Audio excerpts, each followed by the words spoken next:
Introduction. Good baggage? As a single guy in my early 20s, I had a thought many of us share.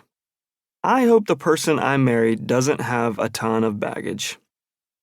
Just a couple of years later, I'd eat my words. I wasn't married long before discovering I had plenty of baggage for the both of us. But in working through my baggage, I learned a crucial truth, the truth at the heart of this book. My own story involves a family whose dysfunction centers around my father's disease. In his case, the condition was alcoholism.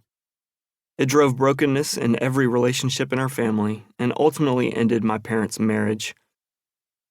It would take my becoming a husband, having children, and years of processing to fully grasp the dysfunction's repercussions.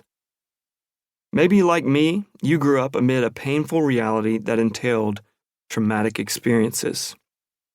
This book is for all of us who experience dysfunction in our family of origin or difficulty in our childhood. Dysfunctional families and difficult childhoods come in many forms. Dysfunctional families are marked by the pervasive presence of conflict and instability.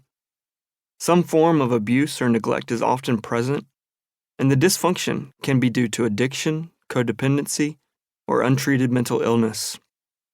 The defining traits of dysfunctional families are poor communication, perfectionism, absence of empathy, controlling tendencies, and excessive criticism. A difficult childhood may not be due to conflict or substance use. It can be due to an emotionally immature, distant, or physically ill parent. Maybe the illness of a family member consumed the family and shaped how you saw yourself and the world. Difficult childhoods can also be the result of, quote, secondhand dysfunction.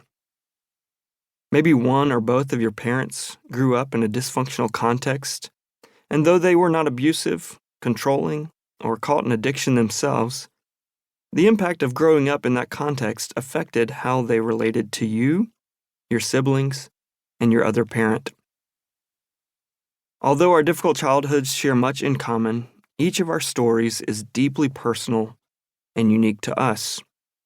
To honor this diversity in our stories, I'll use various terms to speak to our shared experience, childhoods in which things were not as they should be. Whether we call it a dysfunctional family or a difficult childhood, it was an environment that would be toxic for anyone, much less a child moving through the critical stages of development. So it's important to acknowledge up front that the baggage we carry served a crucial purpose in our early lives. It helped us survive. We need to honor the work that our younger selves did. We must acknowledge that even if these coping mechanisms were unhealthy, they served a purpose. They kept us alive. So instead, don't shame yourself or others for having created critical techniques to survive. Our work now is to understand why these skills no longer serve us as adults and what we need to do about them. The good news. In my experience, all we hear about are the ways our difficult childhood makes us bad at relationships. But the truth is, bad relationships in childhood do not predestine us to be bad at relationships ourselves. In fact, we came out of our difficult childhood with relational wisdom, emotional intelligence, and a hard-won level of awareness that comes only from having seen some things. Your difficult childhood prepared you for healthy relationships. This may sound counterintuitive, illogical, or even absurd, but it's true. You may not have seen or experienced it yet, but it's in you, and that's what this book is about. There's a difference between preparation and realization. This book is about the process we must undergo to move from preparing for healthy relationships to realizing those healthy relationships.